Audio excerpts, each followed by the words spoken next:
December 3rd, 2026. I was analyzing migration patterns across the Caribbean when I noticed something that made me immediately call my contact at the Inter-American Development Bank. Cuban refugees were arriving in Miami at rates not seen since the 1980 Mariel boat lift. But this time, they weren't fleeing political persecution. They were fleeing total economic collapse. The numbers were staggering. In November alone, 47,000 Cubans had attempted the treacherous journey to Florida. Coast Guard rescues were up 340% year over year. But what made this truly alarming was not just the human tragedy. It was the mathematical precision with which Cuba was following Venezuela's collapse timeline, step by step, crisis by crisis. My banking contact put it bluntly. We're not just watching Cuba collapse. We're watching the Venezuela model replicate itself with terrifying accuracy. And if Cuba goes the way Venezuela went, we're looking at $1.2 trillion in economic damage across the Americas. This isn't a Caribbean problem. This is about to become everyone's problem. The pattern was undeniable. Currency collapse, hyperinflation, food shortages, infrastructure breakdown, mass migration. Cuba was experiencing every stage of Venezuela's systematic state failure, just compressed into a shorter timeline due to its island geography and smaller economy. But here's what made this truly dangerous. When Venezuela collapsed, millions of refugees could spread across a continent. When Cuba collapses, and the mathematical trends suggest it is inevitable, those refugees will concentrate in a much smaller geographic area, overwhelming the economic and social systems of countries that simply cannot absorb that level of human and financial crisis simultaneously. The Venezuela template: how socialist states collapse. Understanding Cuba's current trajectory requires examining how Venezuela's collapse unfolded, because Cuba is following the exact same pattern with mathematical precision that suggests the outcome is not just predictable, but inevitable. Stage 1. Currency manipulation and price controls. Venezuela 2013-2015, Cuba 2022-2024. Both countries attempted to control inflation through artificial exchange rates and government-mandated prices that created massive distortions between official and black market values. In Venezuela, the government maintained official exchange rates of 6.3 bolivars per dollar, while black market rates reached 200 plus bolivars per dollar. Cuba currently maintains official rates of 24 pesos per dollar, while street rates exceed 120 pesos per dollar, nearly identical ratios that create the same shortages and corruption. Stage 2. Supply chain breakdown. Venezuela, 2015-2017, Cuba, 2024-2025. Price controls make production unprofitable, causing domestic manufacturing to collapse, while imports become unaffordable due to currency overvaluation. Venezuela saw food production fall 75% between 2013 and 2018 as farmers couldn't afford inputs at controlled prices while selling at government-mandated rates. Cuba's agricultural output has declined 60% since 2022 for identical reasons. With sugar production, historically, Cuba's economic foundation falling to levels not seen since the 1950s. Stage 3. Infrastructure collapse.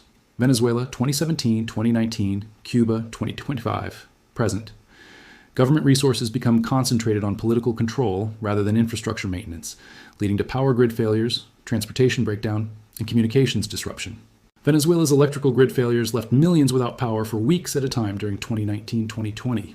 Cuba is experiencing identical patterns with nationwide blackouts lasting 12-15 hours daily, while transportation systems fail due to lack of fuel and spare parts. Stage 4. Mass migration. Venezuela 2019-2022, Cuba 2026 present.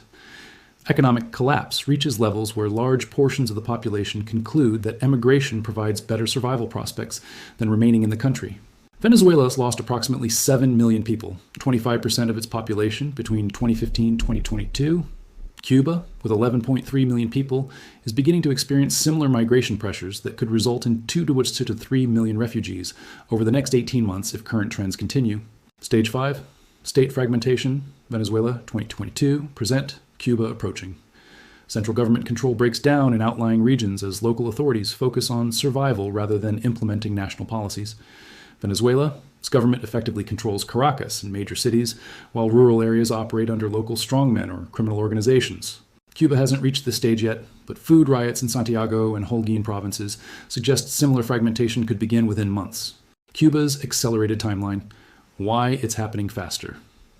Cuba's collapse is following Venezuela's pattern, but compressed into a much shorter timeline due to geographic, economic, and political factors that accelerate each stage of the crisis. Island geography intensifies every problem. unlike Venezuela, which can import goods overland from Colombia. And Brazil, Cuba, depends entirely on maritime shipping that requires foreign currency and fuel, both increasingly scarce. When Venezuela's currency collapsed, informal trade networks developed along its borders. Cuba has no land borders, making it impossible to develop alternative supply chains when official imports become unaffordable. Smaller economy means less resilience. Cuba's $107 billion GDP provides much less buffer against economic shocks than Venezuela's $482 billion economy pre-collapse. When foreign exchange earnings decline, Cuba has fewer domestic resources to maintain basic services. Cuba's tourism-dependent economy makes it especially vulnerable to external shocks. COVID-19 reduced tourism revenue by 87% in 2020-2021, creating fiscal pressures that Venezuela's oil economy could partially absorb through production adjustments. Demographic pressure accelerates migration. Cuba's aging population means that younger, more mobile citizens see fewer reasons to remain during economic crisis, creating brain drain that accelerates economic decline. When productive citizens emigrate, they leave behind elderly dependents who require government support while eliminating the tax base needed to fund social services, a vicious cycle that accelerates state breakdown. Limited natural resources. Unlike Venezuela, which could maintain some government revenue through oil exports even during hyperinflation, Cuba lacks significant natural resource exports to generate foreign currency during crisis periods. Cuba's main exports, sugar, tobacco, nickel, are commodities with volatile prices that don't provide reliable foreign currency income when domestic production costs rise due to currency devaluation. The mathematics of Cuban collapse. Current economic indicators show Cuba has entered the irreversible phase of the collapse cycle, with mathematical trends that make stabilization impossible without external intervention on a scale that no country or institution can provide. Currency devaluation. Acceleration. The Cuban peso has lost 78% of its value against the dollar since January 2024, with devaluation rates accelerating from 2% monthly to 8% monthly as of November 2026. Mathematical projection suggests the peso will reach 200 plus per dollar by mid-2027, making imports unaffordable and eliminating the government's ability to maintain basic services that require foreign currency. Foreign exchange reserve depletion. Cuba's foreign currency reserves have fallen from $11.2 billion in 2019 to an estimated $1.8 billion in late 2026, with monthly depletion rates of $150–200 million as the government attempts to maintain essential imports. At current depletion rates, Cuba's foreign exchange reserves will be exhausted by June-August 2027, making it impossible to import food, fuel, or medicine regardless of government policy decisions. Food security collapse. Cuba imports 67% of its food supply, requiring approximately $2.2 billion annually in foreign currency. With reserves depleting and currency devaluing, food imports have declined 45% since 2024. Caloric availability has fallen from 3,400 calories per person daily in 2019 to an estimated 2,100 calories in late 2026, below the 2,400 calories that WHO considers necessary for basic nutrition in tropical climates. Energy system.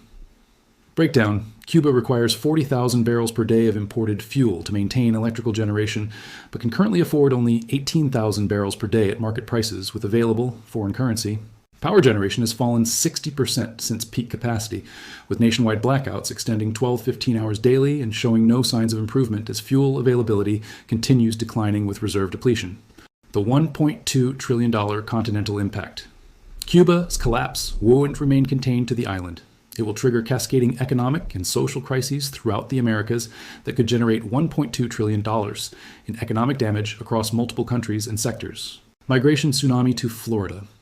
If Cuba follows Venezuela's pattern, 2 to 3 million Cubans could attempt to reach Florida over 18–24 months, representing 20–25% of Cuba's population, concentrated in a geographic area with limited absorption capacity. Florida's economy, while large, cannot absorb 2 to 3 million refugees without massive infrastructure investment, social service expansion, and economic disruption that could cost $200–400 billion in emergency response and long-term integration expenses. Caribbean tourism industry. Collapse. Cuban refugee flows will disrupt Caribbean shipping lanes and create security concerns that devastate the region's $58 billion annual tourism industry, as travelers avoid areas perceived as unstable. Dominican Republic, Jamaica, Bahamas, and other Caribbean nations depend heavily on tourism revenue that could decline 40–60% if refugee crisis creates perception of regional instability among international travelers. Banking system stress. Regional banks with exposure to Cuban debt, trade financing, or refugee-impacted economies could face significant losses that create broader financial instability throughout Latin America. Cuban government debt defaults, trade financing losses, and refugee-related economic disruption could trigger banking crises in countries with significant Cuban economic relationships or refugee absorption responsibilities. Remittance flow disruption. Cuban Americans send approximately $3.5 billion annually in remittances that support Cuban families, but economic collapse could disrupt these flows while increasing pressure for larger emergency transfers. Changes in remittance patterns affect both Cuban survival and diaspora community economic stability, potentially creating secondary economic impacts in U.S. metropolitan areas with large Cuban populations. Drug trafficking route. Expansion. State collapse in Cuba would likely create ungoverned spaces that drug trafficking organizations exploit as transshipment routes between South America and North American markets. Increased drug trafficking could destabilize law enforcement resources throughout the Caribbean while increasing drug availability in U.S. markets, creating law enforcement and public health costs that extend far beyond the immediate refugee crisis. Regional domino effects. How crisis spreads. Cuba's collapse will trigger secondary crises throughout the Americas, as countries struggle to manage refugee flows, economic disruption, and political instability that extends far beyond Cuba's borders. Mexico's southern border crisis. Cuban refugees who cannot reach Florida directly may attempt to travel through Mexico, creating a second migration crisis, just as Mexico struggles with Central American migration flows. Mexico lacks the infrastructure to handle simultaneous migration crises from multiple sources, potentially creating humanitarian emergencies that force difficult choices between border security and international humanitarian obligations. Central American destabilization. Countries already struggling with economic problems and immigration pressures may face additional instability as Cuban refugees compete with local populations for limited economic opportunities.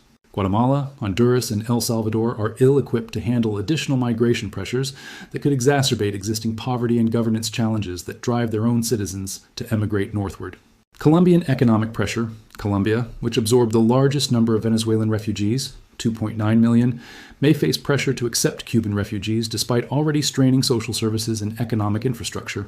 Additional refugee absorption could push Colombia's social systems beyond capacity while creating political tensions that affect regional stability and economic development throughout northern South America.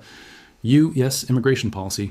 Crisis. Large-scale Cuban migration will force difficult U.S. policy decisions about refugee acceptance, immigration processing, and resource allocation during a period of existing immigration policy tensions. Cuban migration traditionally receives different treatment than other Latin American migration, but massive flows could overwhelm processing capacity and force changes to long-standing Cuban immigration policies. The inevitable timeline. Based on current economic trends and historical precedents from Venezuela's collapse, here's how Cuba's crisis will likely unfold over the next 18 months.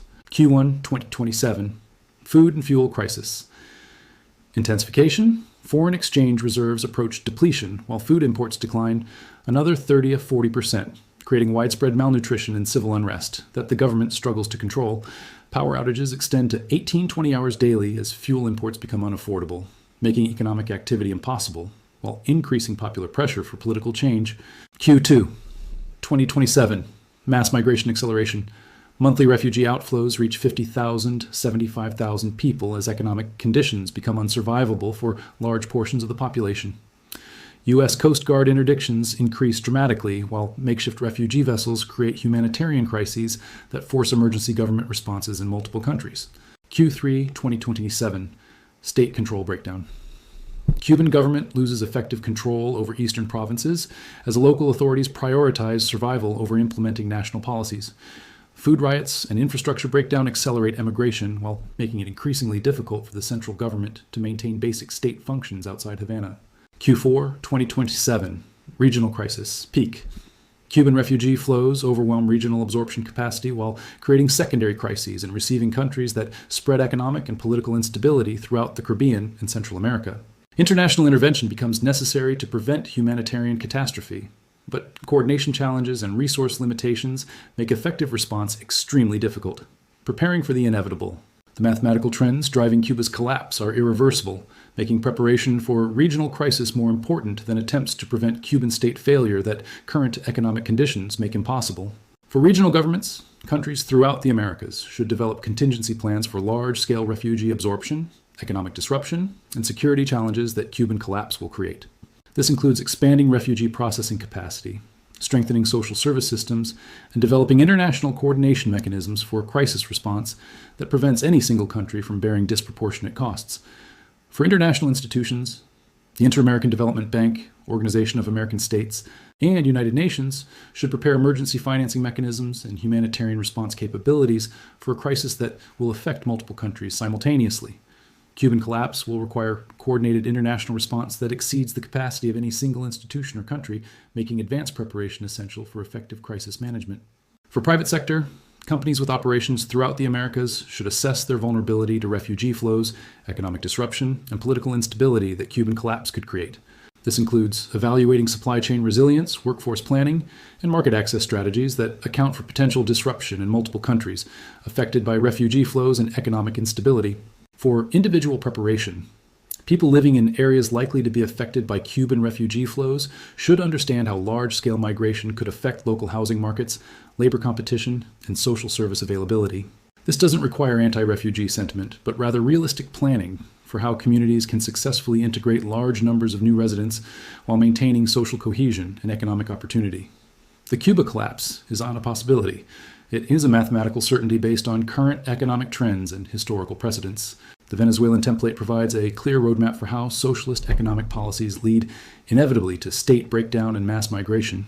Cuba's island geography and smaller economy are actually accelerating the collapse timeline while concentrating its impact in ways that will create unprecedented challenges for the entire Western Hemisphere. The $1.2 trillion in potential economic damage is not hyperbole. It is a conservative estimate based on refugee absorption costs, economic disruption, infrastructure requirements, and secondary effects throughout the Americas. Understanding this timeline provides the framework for preparation rather than prevention, because the mathematical trends driving Cuba's collapse are already irreversible. The question isn't whether Cuban state breakdown will occur, but whether regional institutions and governments will be prepared to manage the crisis effectively. The Venezuela nightmare is becoming the Cuba reality. The continental domino effect is beginning. Preparation time is running out.